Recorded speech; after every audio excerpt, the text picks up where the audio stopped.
Hello student, आज हम लोग विलयन और उसके सांद्रता को व्यक्त करने की विधियों की चर्चा करेंगे। विलयन दो या दो से अधिक पदार्थों का एक समांगी मिश्रण होता है। समांगी का अर्थ ये हुआ कि विलयन के किसी भी भाग को हम ले और वहाँ के नमूने के गुणों की तुलना करें तो हम पाएंगे कि विलयन का प्रत्येक खंड, प्रत्येक भाग एक समान गुण वाला होता है।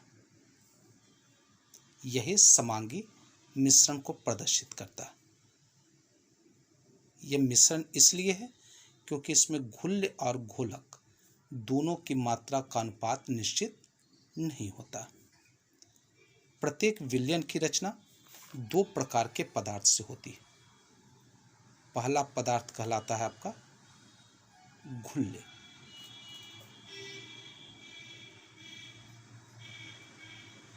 घुल्य या इसको हम लोग विलेय कहते हैं। वैसा पदार्थ जो किसी दूसरे पदार्थ में आसानी से घुल जाए वह घुल्य या विलेय कहलाता है। नमक, चीनी ये सब एक अच्छे विलेय कहलाते हैं। दूसरा विलायक या घोलक।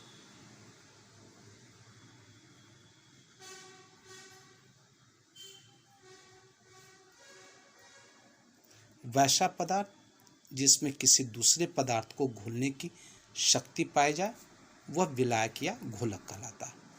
जल सबसे अच्छा घोलक माना जाता है। कार्बनिक घोलकों में ईथर, बेंजीन, अल्कोहल अच्छे घोलक माने जाते हैं। किसी भी विलयन में घुल्य पदार्थ की जो मात्रा होती है वह विलयन की सांद्रता कहलाती है। सांद्रता को व्यक्त करने की विधियां निम्न हैं। सबसे पहला द्रव्यमान प्रतिशतता।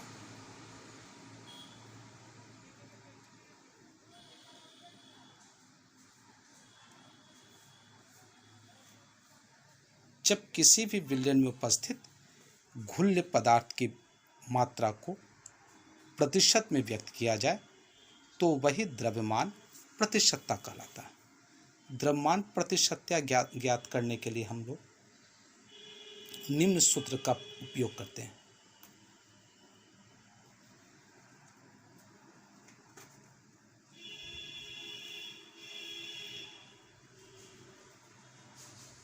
विलेय का द्रव्यमान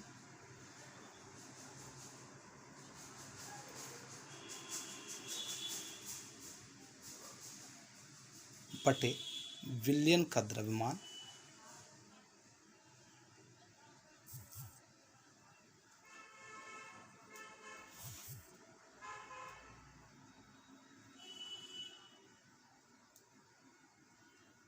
गुने 100। दूसरा मोलरता।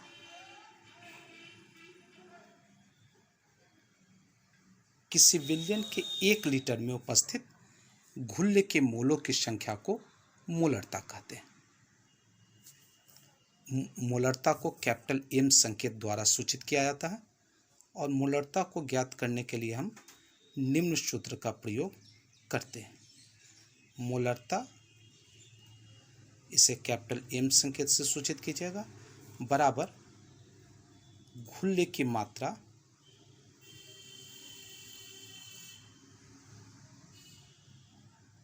बटे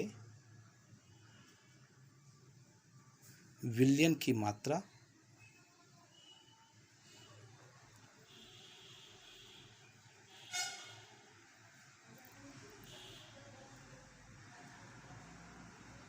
और हमेशा याद रखना है विलयन की मात्रा क्या चीज में होगा, लीटर में, गुने घुल्य का अनुभार।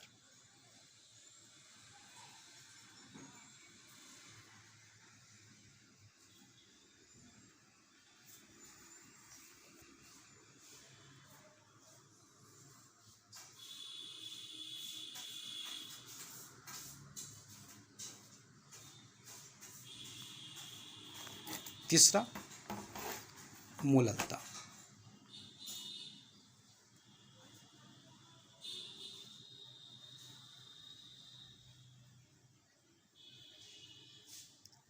किसी घोलक के 1000 ग्राम में उपस्थित घुल्ल के मोलों की संख्या को हम लोग मूललता कहते हैं। मूललता बराबर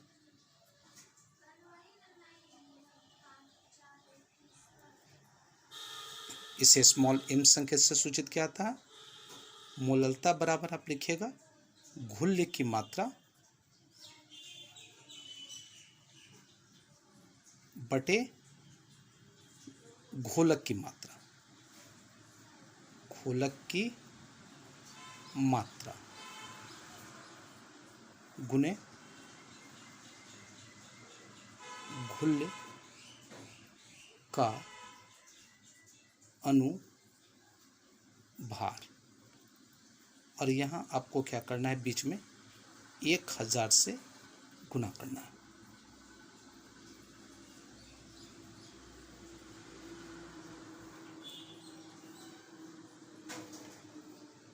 चौथा, मूल अंश। मूल अंश वास्तव में अनुपात होता है। मूल अंश को 2 भागों में बांटिएगा। पहला घुल्ले का मूल अंश,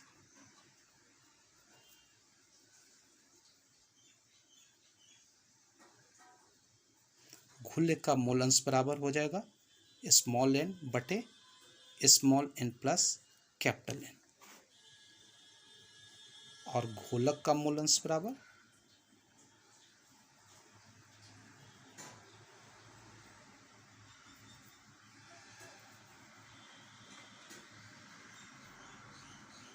कैपिटल N बटे small n plus capital N। घुल्ल का मूल अंश घुल्ल की मोलों की संख्या और विलयन के मोलों की संख्या के अनुपात को घुल्ल का मूल अंश कहा जाता है। घोलक का मूल अंश घोलक के मोलों की संख्या और विलयन के मोलों की संख्या के अनुपात को घोलक का मूल अंश कहा जाता है। तो इस प्रकार से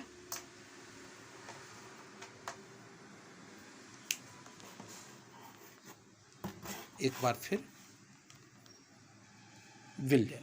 विलयन 2 या 2 से अधिक पदार्थों का एक समांगी मिश्रण होता है। समांगी का अर्थ हुआ विलयन के सभी भागों में एक समान गुण प्रदर्शित होता है। किसी भी विलयन की रचना 2 प्रकार के पदार्थों से, पहला घुल्ल या विलय, वैसा पदार्थ जो किसी दूसरे पदार्थ में आसानी से घुल जाए, जैसे नमक, चीनी। विलायक या घोलक, वैसा पदार्थ जो दूसरे पदार्थ को अपने में घुलने की शक्ति रखता हो, वह विलायक या घोलक कहलाता है, जैसे जल, ईथर। विलयन में घुल्य पदार्थों की मात्रा को विलयन की सांद्रता कहा जाता है। सांद्रता के निम्न विधियाँ। पहला, द्रव्यमान प्रतिशतता। जब विलयन में विलेय की मात्रा को हम लोग प्रतिशत में व्यक्त करते हों तो वह द्रव्यमान प्रतिशतता कहलाता है। द्रव्यमान प्रतिशतता बराबर विलेय का द्रव्यमान बटे विलयन का द्रव्यमान गुने 100। दूसरा, मोलरता। किसी विलयन के 1 लीटर में उपस्थित घुल्ल के मोलों की संख्या को मोलरता कहते हैं। इसे कैपिटल M संकेत द्वारा सूचित किया जाता है। मोलरता बराबर घुल्ल की मात्रा बटे विलयन की मात्रा लीटर में गुने घुल्ल का अनुभार। तीसरी विधि, मोललता। मोललता को स्मॉल m संकेत से सूचित किया जाता है। किसी घोलक के 1000 ग्राम में उपस्थित घुल्ल के मोलों की संख्या को मोललता कहते हैं। इसके लिए आप लोग को क्या करना है, घुल्ल की मात्रा बटे घोलक की मात्रा गुने घुल्ल का अनुभार गुने 1000। मोल अंश ए घुल्ल का मोल अंश। घुल्ल के मोलों की संख्या और विलयन के मोलों की संख्या के अनुपात को घुल्य का मूल अंश कहते हैं। घोलक का मूल अंश घोलक के मोलों की संख्या और विलयन के मोलों की संख्या के अनुपात को घोलक का मूल अंश कहते हैं। यहाँ पर ये याद रखिएगा, स्मॉल n बराबर घुल्य के मोलों की संख्या, घुल्य के मोलों की संख्या,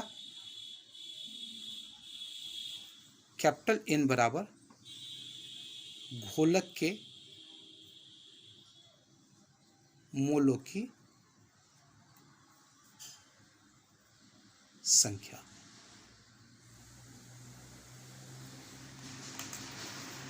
कल के क्लास में हम लोग रासायनिक संयोग के नियमों की जानकारी प्राप्त करेंगे। आप लोग के जो भी प्रश्न हो उसे आप कमेंट बॉक्स में लिख दें अपने मोबाइल नंबर के साथ, ताकि उसका आंसर आप लोग को भेजा जा सके। चैनल को सब्सक्राइब कर लीजिए